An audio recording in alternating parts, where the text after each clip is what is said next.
Morning, everyone, and welcome to our Community Development Committee meeting. I open this meeting at 8:31 and don't think we have any apologies. Full team today, which is excellent. We move to item 3, the confirmation of minutes. Happy to move that, Madam Chair. At the minutes of the Community Development Committee meeting held on 28th of April 2022 be adopted as true and correct record. Excellent. All those in favour? Aye. Carried. No notification of late items, and we move to item 5, declarations of conflicts of interest. Have we got any conflicts of I'll go first while I'm talking, I suppose. Look, I am a member of the Ringarohini Dog Trail Club and Collie Club, and so I will not participate in the discussion for the funding accountability report. And I'm a member of the Rural Transport Initiative. We're only receiving reporting on that. So, And Councillor Casey? Yeah, Madam Chair, General Manager of the Youth Line Centre Island, I mentioned in the report, say will declare conflict of interest. Excellent. Shows our involvement in the community. Look, we move now to no presentation, so we're straight to item 7.1, the Manawatu Rural Community Transport Proposal.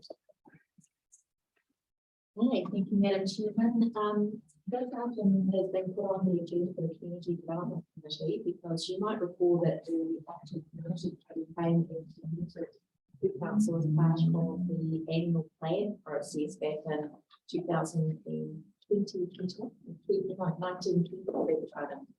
and the council at the time had declined to have funding, but they did suggest that the community committee needed to put together a business case on the need and the level of need within the rural area for a rural transport service.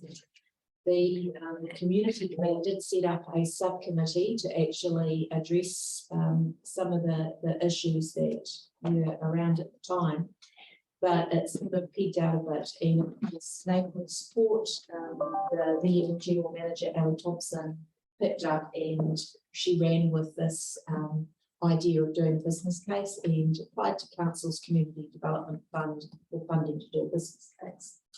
So the reason why it's come through the Community Development Committee is just so that Council can formally receive the proposal.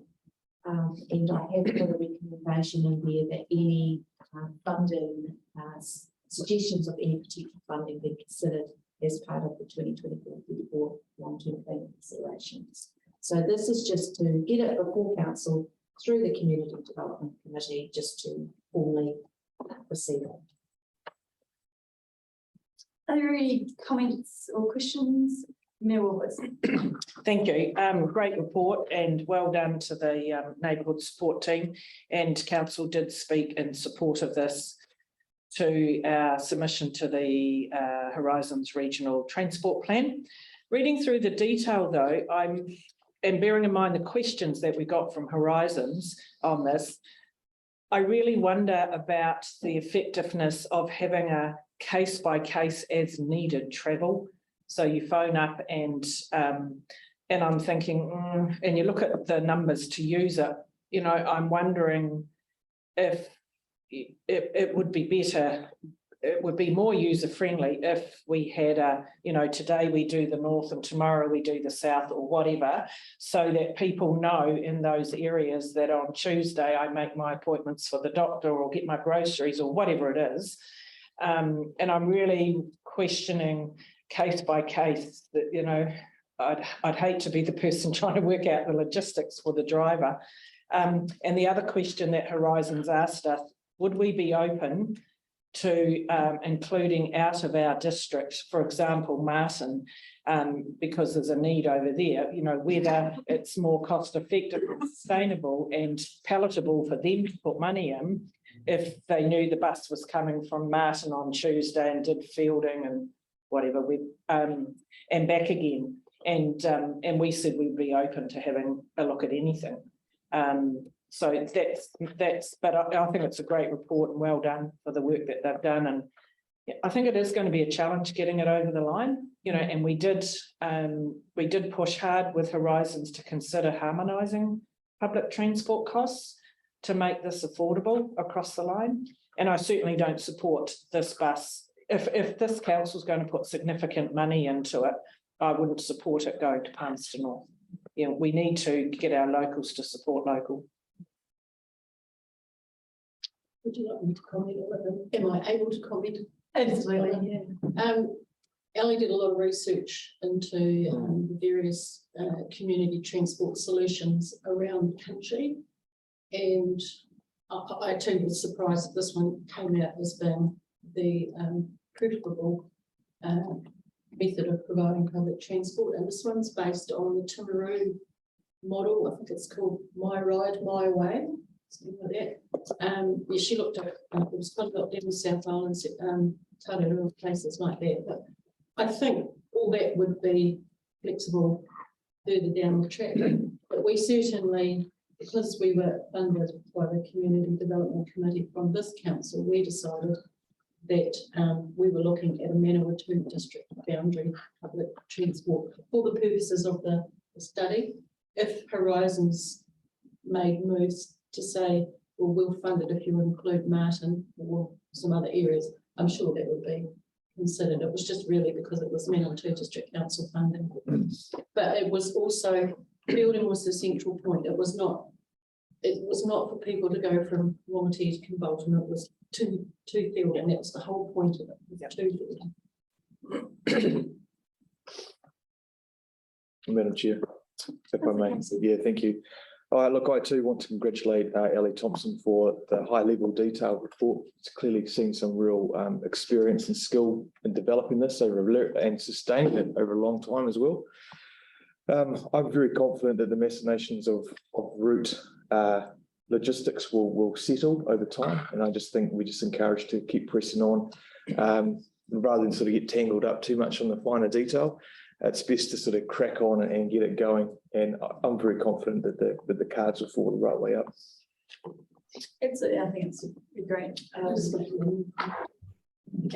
I see you, Councillor Bowski, on Zoom. We'll just take Councillor Bowski. Yeah, thanks for this opportunity. I agree with the previous speakers. The in-depth study, the business study is extremely impressive. I have concerns too about even some of the projected kilometres. It says to Apity 60 Ks, or Apity's 40 Ks from Fielding. So a return trip's 80 Ks, it's 30% out. And so and then pull a trailer with a van, and the cost, I couldn't see any private enterprise taking this on for sure. But I do question it in some ways. When there was, they took a bus trip to Palmy and there was only one person on that bus and back. And so one half of me says, yes, we certainly need to go down this road for sure.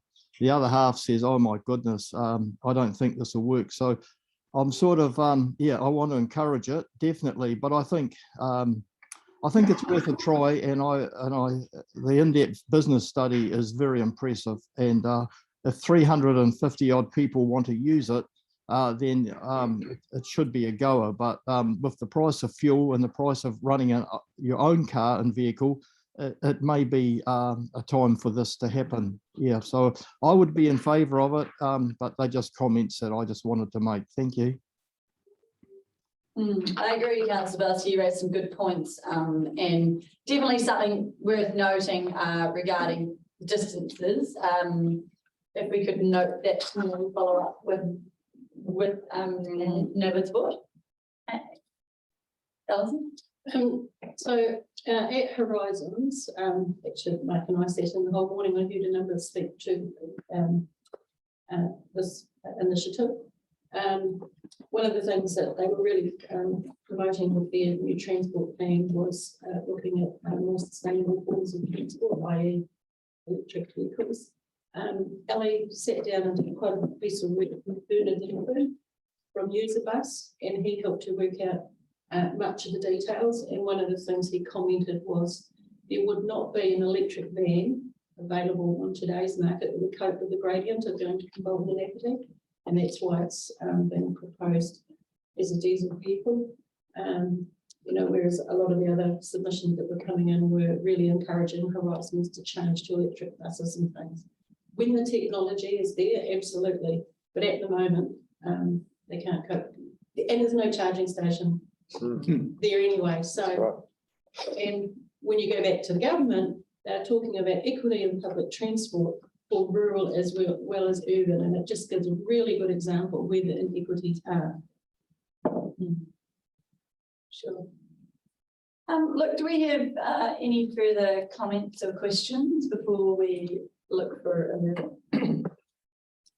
Happy to move it if there's no further comments, Madam Chair. Doesn't seem as though there is. Go for it, Councillor Casey.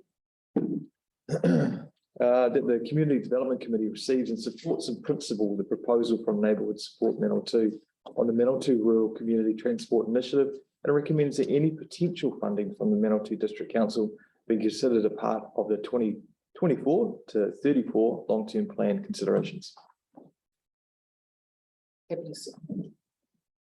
All those in favour? Aye. Carried. Excellent. We move down to page 56 of our agendas. The Community Development Strategy Advocacy Actions Update June 2021 to June 2022. Take it away, Michael. Thank you. Well, certainly since the last report, we've expanded the advocacy. So, you know, we're of those 12 action points that we've got in the community development strategy, we're hitting more of the targets, but also probably one of the things, and following on just from the previous item, we're starting to get some wins with some of that advocacy as well. So, you know, we often, you know, until we had the community development strategy, we've never been even focusing on advocacy and even talking about the subject. So quite positive to see that, but still probably one of those things where I've never actually seen a course or education on advocacy. You know, it's something a lot of us do just through our own initiative and our own personal skill sets, but as a initiative of council, it's you know, part of that learning process. Well done, everybody, and thank you also for the feedback that I got in order to compile that report. Thank you. Look, do we have any comments or questions regarding this report? I think it's excellent that we're actually making some headway. We still don't know what the new health system is going to look like, and even though it is only happening on the 1st of July, no one seems to really know what's happening. But with the de-establishment of DHBs, locality plans are going to be more important than they were previously, which is more at a TLA level. So we need to invite those that are designing the new system, both Health New Zealand and the Maori Health Authority. Perhaps we need them to come along and talk to us and explain what the new system's going to look like. And it would be one that would be very good if Lynn was involved in with your previous work at Think Order, to see what the expectations are for council in this new health space. Councillor Casey. Yeah, thank you, Madam Chair. Just a comment and suggestion. So the comment is in relation to page 58, 3.9, adequate police resourcing for our communities.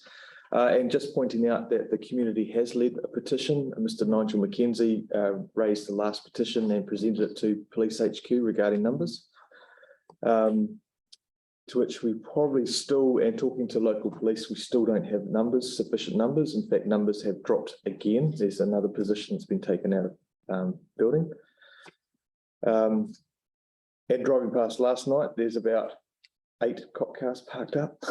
Anyway, it's a comment and a suggestion through to the Mayor's office. 3.13 is probably a report back to CDC if the Mayor sees fit in regards to Mayor's Task Force for Jobs.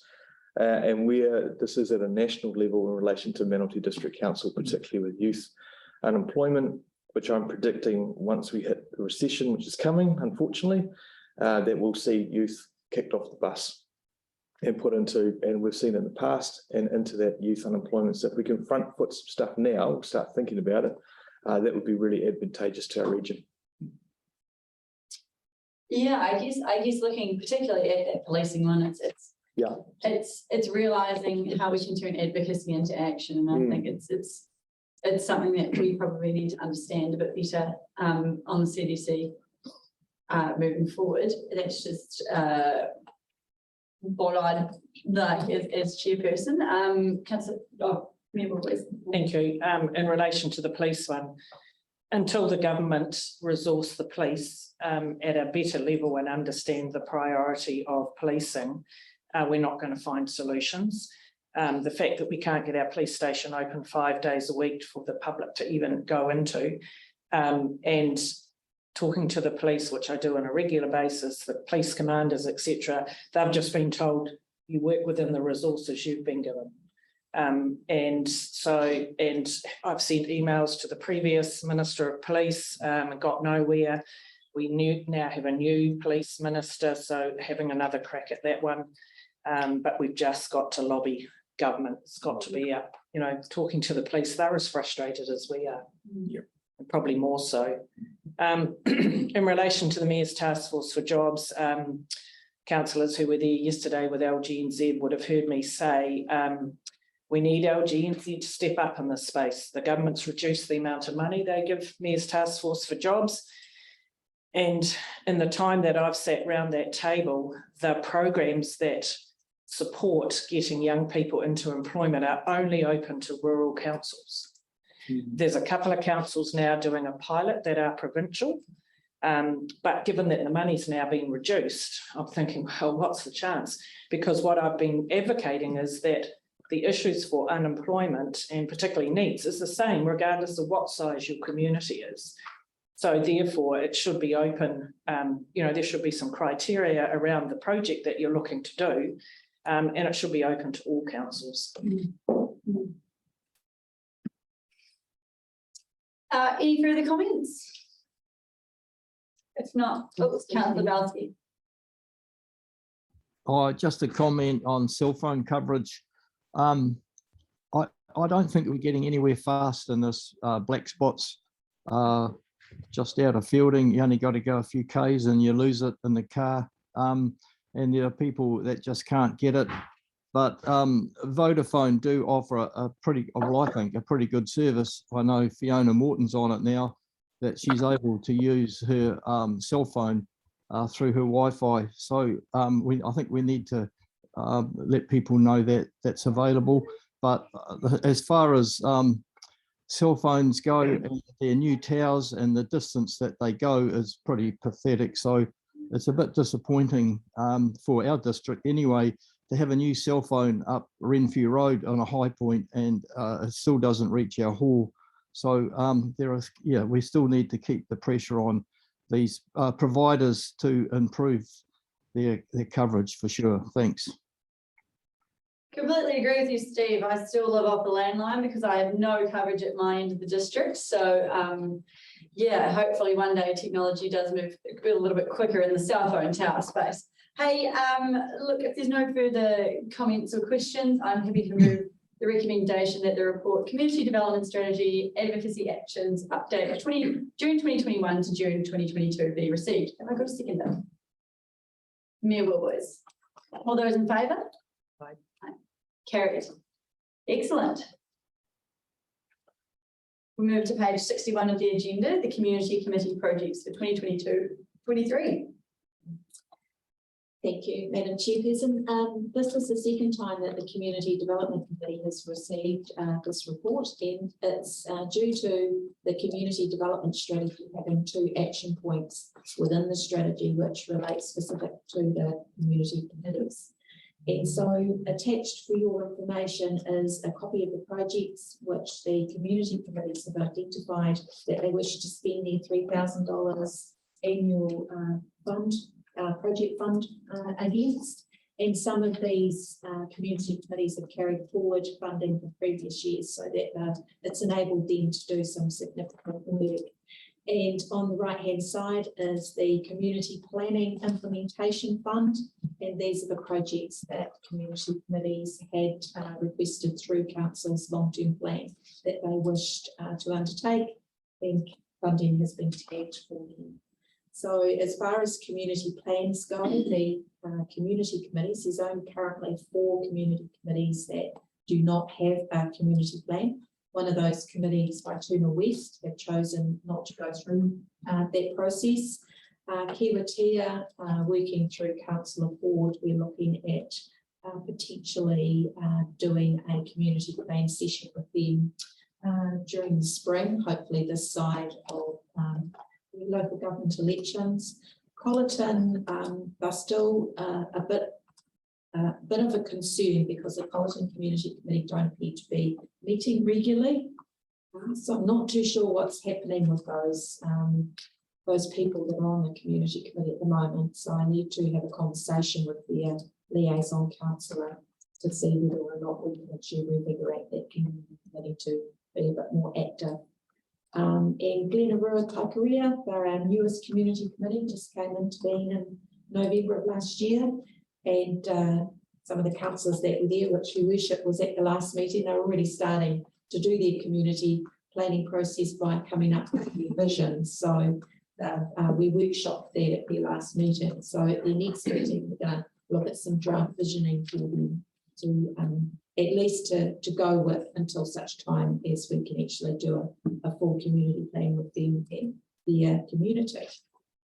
If there's any further questions? I guess it's just, there's a lot of beautification in this schedule, and I think that's indicative of the pride that our people have in their areas and in their wee townships. So look, I think that's something worth noting, and a lot of infrastructure improvement too, which is awesome to see in terms of playgrounds and their community halls, which are obviously the hub of a lot of these small townships. So yeah, that's excellent to see. Great to hear that we're making progress in terms of getting everyone up to speed in terms of a community plan. I think those are really working and essential for us to move forward in this project space. So look, happy to open it up for comments. Councillor Casey. Just a quick one, thank you, Madam Chair. Under Middleton Youth Council, we've got, it's just a slight technical, it's just got paint run event. Can we change it to colour run event, please? That would be great. Sorry to be pedantic. And did I understand, and it might be in another component of this morning's meeting, but was there one community committee, did I read it right, didn't want to do a community plan? That's correct. Yeah. Through you, Madam Chair, that's Waituna West. Yeah. They felt that they didn't need to go through a community plan for the community, but they've got their hall is pretty well taken care of through, they've got a hall committee which is quite active, which in actual fact Councillor Bilski will be able to, of course he is their liaison councillor.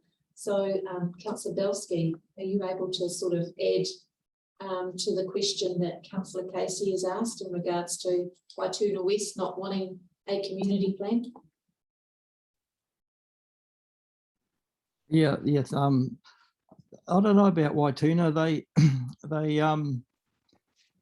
James gave them an opportunity to revamp the Stony Point Lookout as a project for their community, and they said no, they didn't want a bar of soap of it.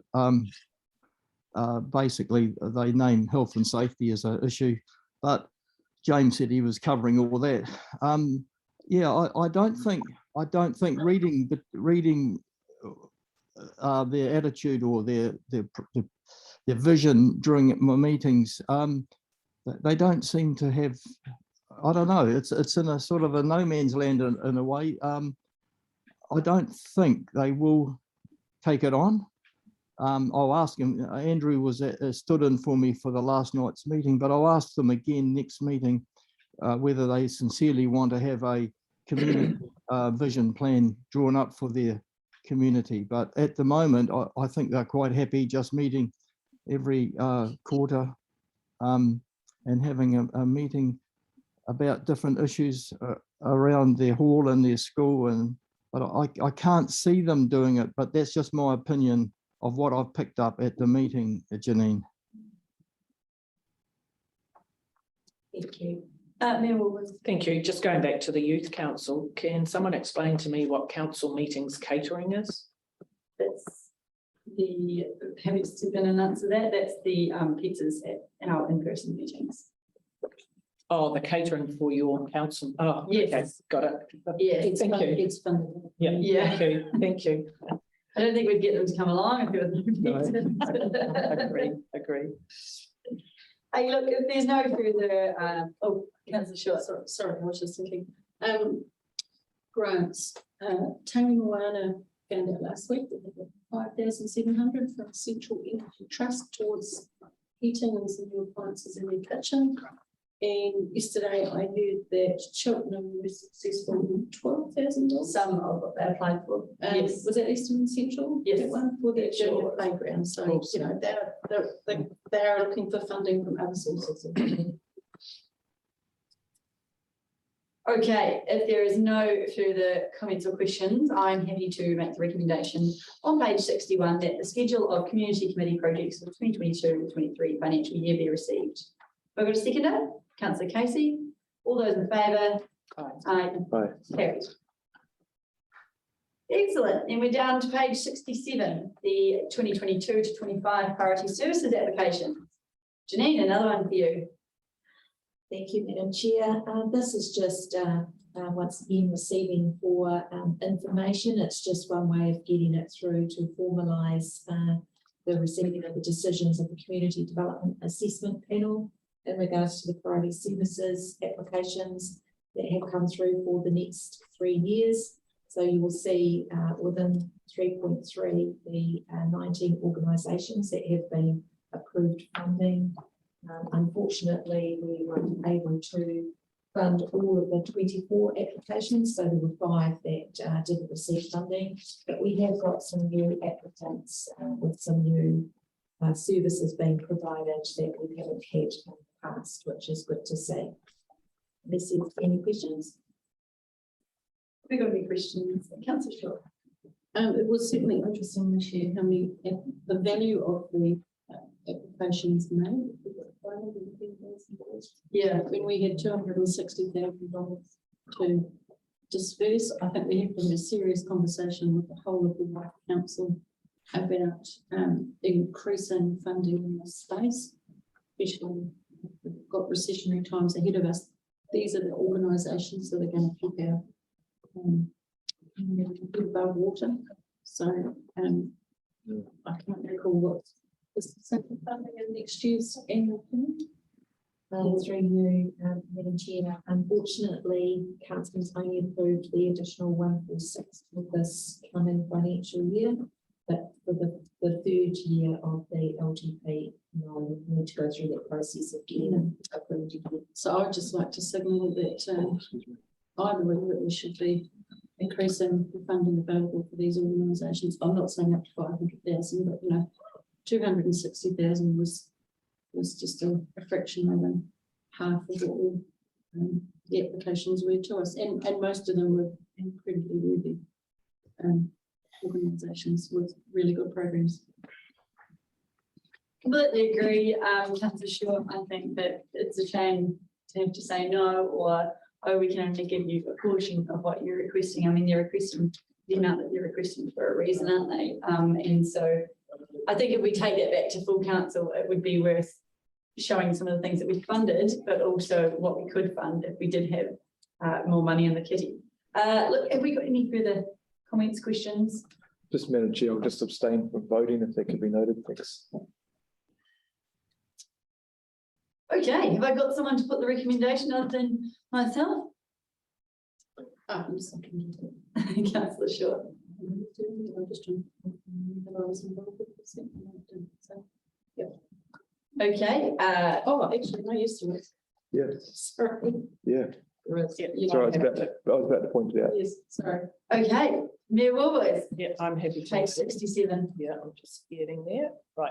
That the schedule of priority services applications for the period 1 July 2022 to 30th of June 2025 be received and noted. I'm happy to second that. All those in favour? Aye. Just the 3 of us. Excellent, carried. Sorry. That's all right. look, we move down to the funding accountability reports to 9 June 2022, and this is where I have conflict of interest. So, Councillor Short, do you mind picking up chairing this item? Yeah, what page is it? Oh, page number 81.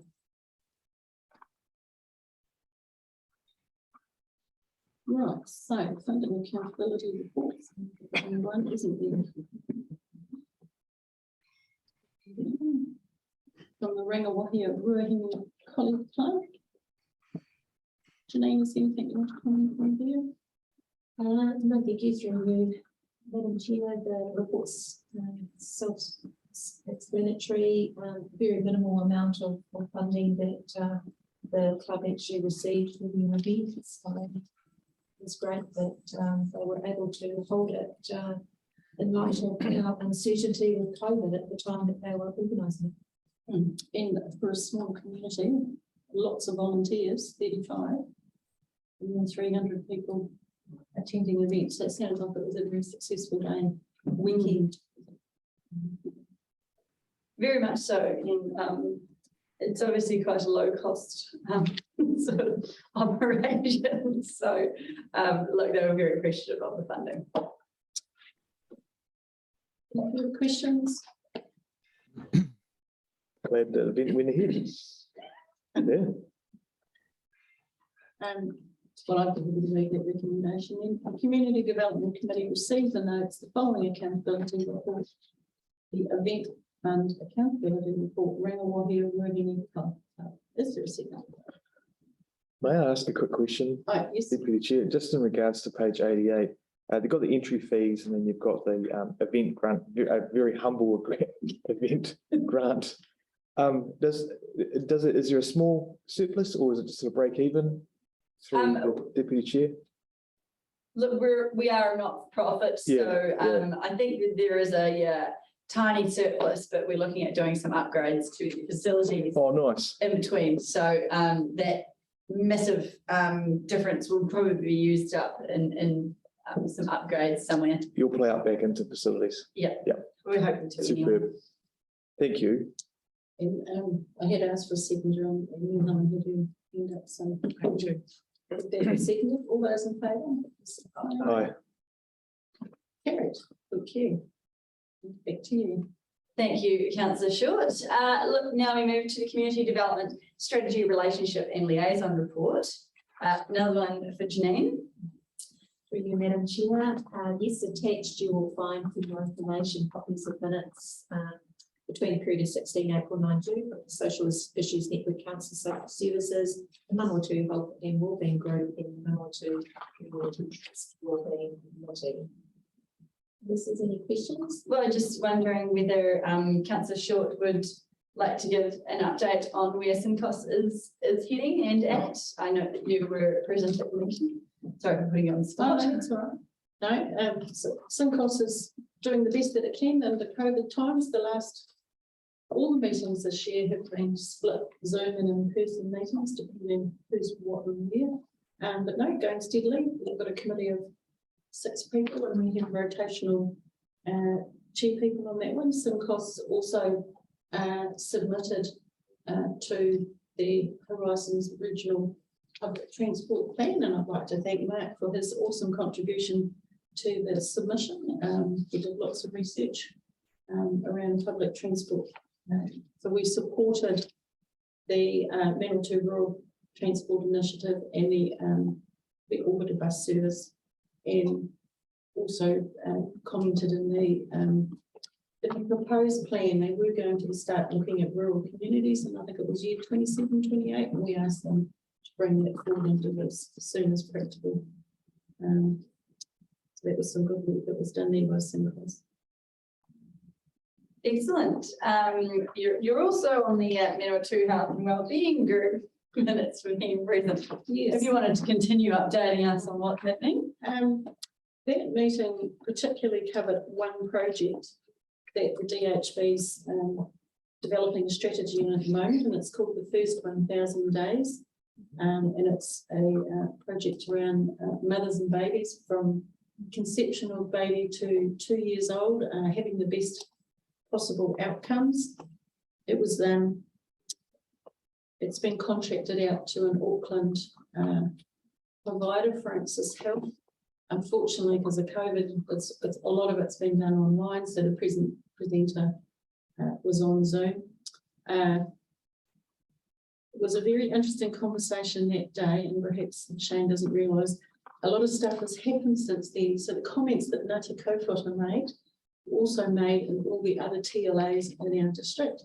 And basically the strategy document has been canned with the work to do so far, and they're going to start again because they never Really? told it iwi at the beginning. So That was raised as, okay, and not Dennis surprised. and I have Yep. ongoing conversations, Yeah. organising to have a meeting with Francis Health when they do get down. And that'll be interesting in that space. Doesn't particularly involve council really, but the thing that is coming up, which I mentioned before, is the de-establishment of the DHBs.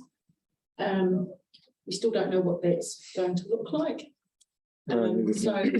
Steph very kindly, she's our administrator, Steph very kindly did a survey around members, and we're proposing to increase our meetings from quarterly to 2 monthly. Support that. And at the next meeting, we're hoping that some seniors from the DHB will be able to come and tell us what the new health authorities are going to be looking like. Health New Zealand and the Maori Health Authority, although Dennis and Oriana are very involved in the local Maori Health Authority, so I've heard quite a bit about that from them. It's quite frightening to think that so few people know what it's going to look like, and we're so close to it being established. It's health is actually in a really serious space at the moment. I mean, you hear daily on the media about shortages of staff and the pressure that the health system is under. One doctor I spoke to, who was coming up for retirement, when I spoke to him last year, he said he was going to ease out of being a doctor, work 3 days a week for a few years. He's decided now that he's going to Palmerston Hospital all his working life. He's been through every iteration of health course, and he said, actually, I've got better things to do in my retirement than go through another restructure. So he's finishing up front, and that's the sentiment of a lot of the clinicians in the health space at the moment. I know a number of nurses that are retiring early because they just actually want to get out of health and do something else. They're just burned out and hit it, and it's a real concern, as with some of the legislation that we're dealing with here at council. They have all these goals and outcomes, plan on how to get there. You've got to resource it. Where are all these people coming from?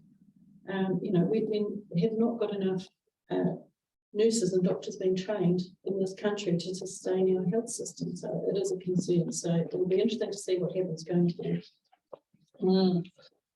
I guess getting over to chance money in Australia, where the money's better, is also an issue in terms of the health space and the reward what they get for their hard work. Look, Councillor Casey. Yeah, thank you. And I think probably trying to add some value, but more of a comment to central government, is that the mandates haven't helped with a number of nurses that left, including teachers, police, fire, mental health workers, you name it. So it's exacerbated the situation to almost a perfect storm.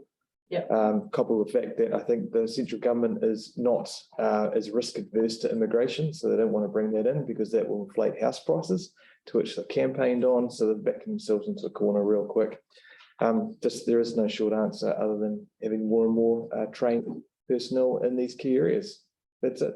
And I think MDC could probably support, or be in that space of encouraging the government to get back on track. Especially with an ageing population. And the other thing, of course, is even if we're going to try and attract doctors and nurses from overseas. I was living in the Northern Hemisphere looking at the cost of living in New Zealand. I'm going, no. The other little storm on the horizon that's coming towards us as well, it's a bit doom and gloom this morning, is the median age of teachers throughout New Zealand. I see you, Steve. By the way, I've got you. Is closer to 60. So there's actually a massive bow wave of teachers that are due to retire within the next. It's extremely aged industry. Yeah. My mother at 72 is still teaching. Just gives you some idea. Okay. That's a good innings. Yeah. Hey, Councillor Belsky, sorry to keep you waiting there. That's all right. I echo Councillor Casey's words on the mandates. Mary knows a lot of very experienced nurses who are not working and not allowed to work in Palmerston. And in this, and there's also a culture in our health hospitals and doctors or especially our hospitals that don't relate very well to junior doctors. Our friend's daughter did 8 years of study at Dunedin, and she's been a doctor, a junior doctor in Rongorai, and she's just chucked it in. She's been bullied, and she said the environment is not good to work in, so she's left, and she's gone home to rest to find her mind again. And so yeah, it's quite serious, all right. And you've got Andrew Little, it doesn't seem to be meeting their demands of higher pay, and he says they're irresponsible. So there's some words there that are not good, but it's certainly a very serious issue. And as I said, we went to farewell just a few weeks ago from a senior nurse at the Fielding Health Centre's gone to Australia. So yeah, I do echo Councillor Casey's words on, and also the medium age for truck drivers, our agricultural pilots. The whole thing is quite concerning looking down the few years to come. So I think we need to really and truly have a look at ourselves as a whole and treat our younger people with real respect and listen to them and yeah, I think that would respect and honour them for their future takeover of our jobs is very, very important, but it doesn't seem to be happening, I'm afraid to say. Thanks. Thank you, Councillor Belsky. I hope there's some young people out there with a desire to progress in those industries. Hey, look, Janine, would you like to just give us a quick roundup of where the MCT Wellbeing Subcommittee is at? Certainly, thank you, Madam Chair. Yes, this committee is relatively new, as I might have mentioned at the previous meeting. It stems from the fact that this council had funded a research that was being undertaken through the Manawatu Community Trust, who contracted a messy team of researchers to look at what it would be like for the Manawatu district in regards to our ageing population in 30 years' time.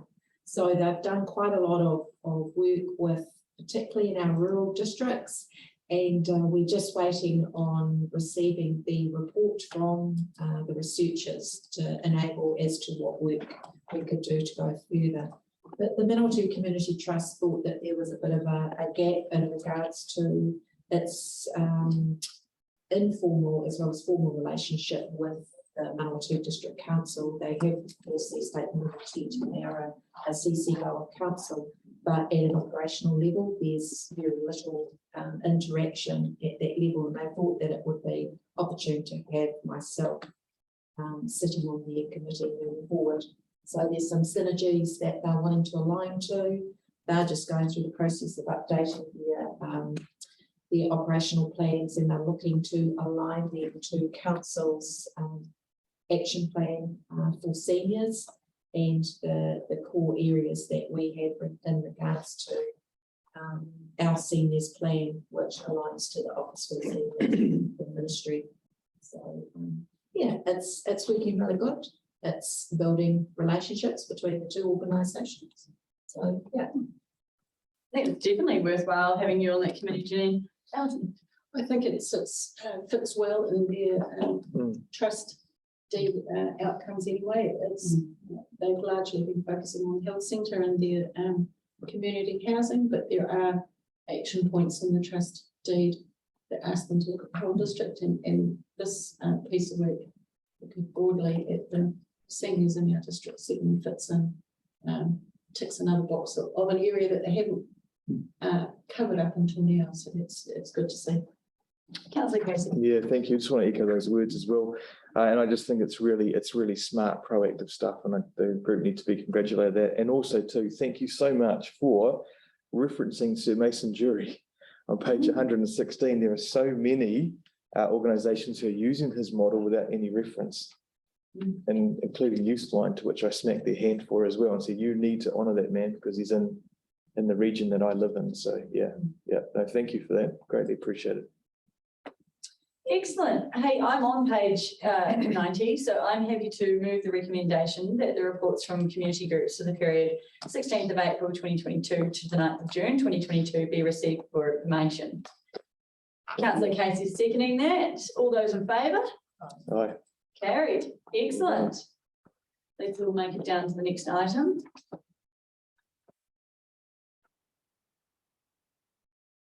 Which is page 117.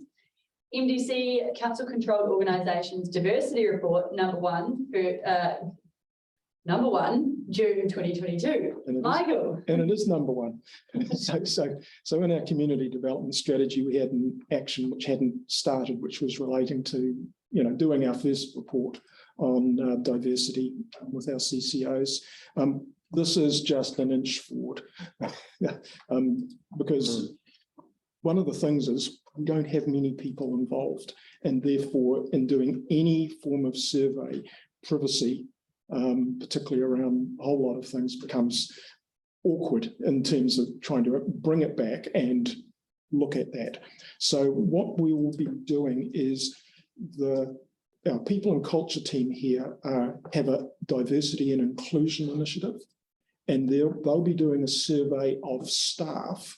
But if at the same time we can include all our CCOs and bring that together so that we can sort of have a little bit more of an anonymised survey and bring it back, we can utilise that, and then that can provide a better source of information. Hopefully that'll help us,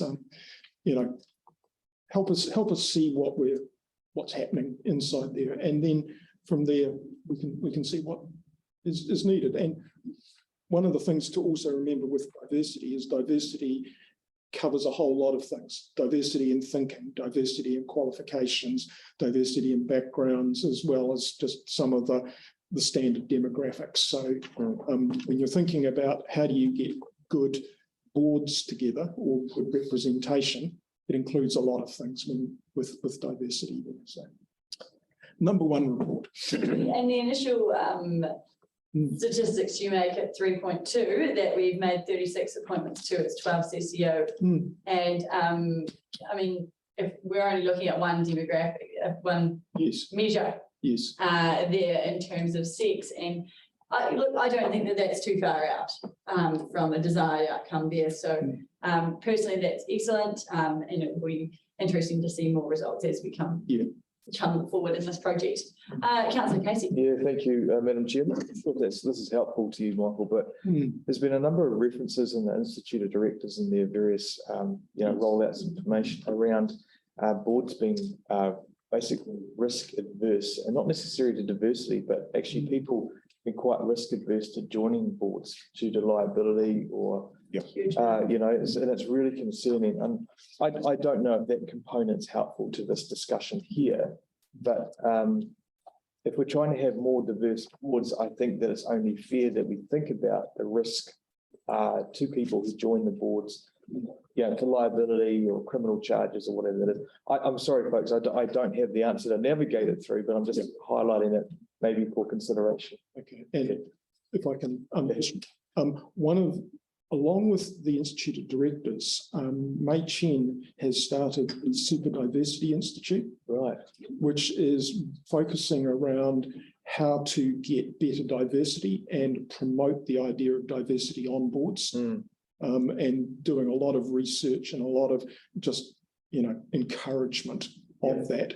And you also have a stratification. You've got people going on to commercial boards. Yes.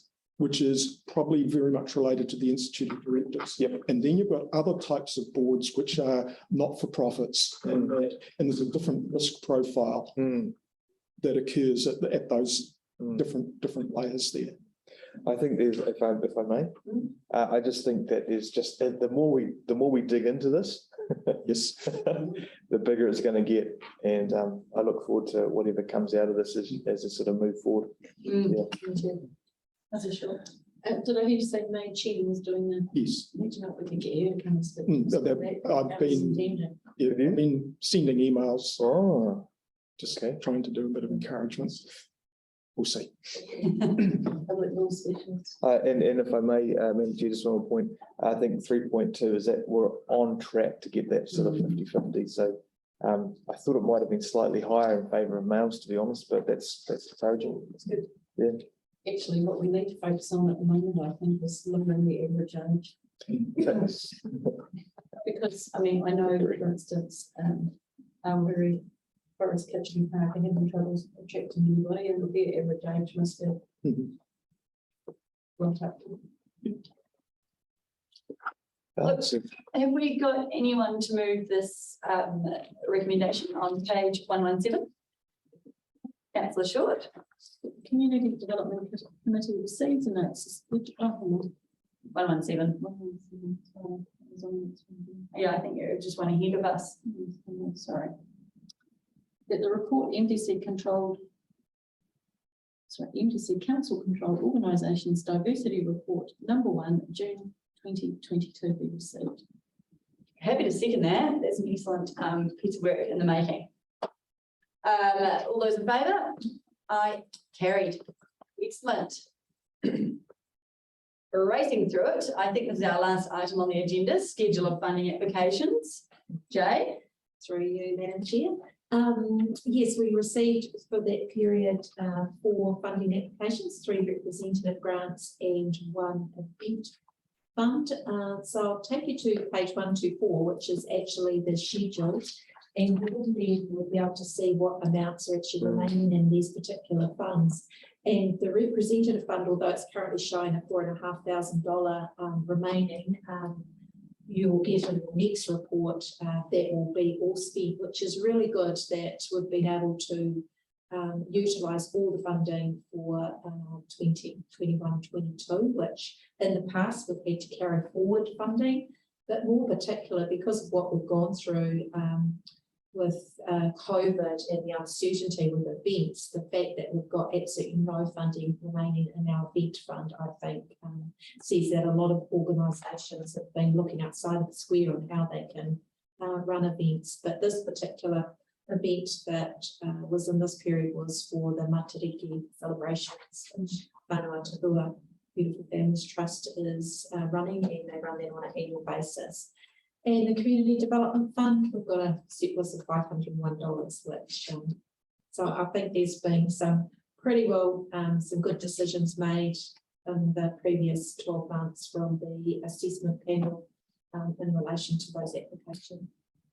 Noting that the Matariki celebration is on today. It is. So just that who wishes about to go to. we should be noting that. Councillor Short? I just wanted to ask, if I may, to Janine, the private cemetery Urupa Fund. Yes. How are we distributing money to Urupa now that we don't have a consultative committee?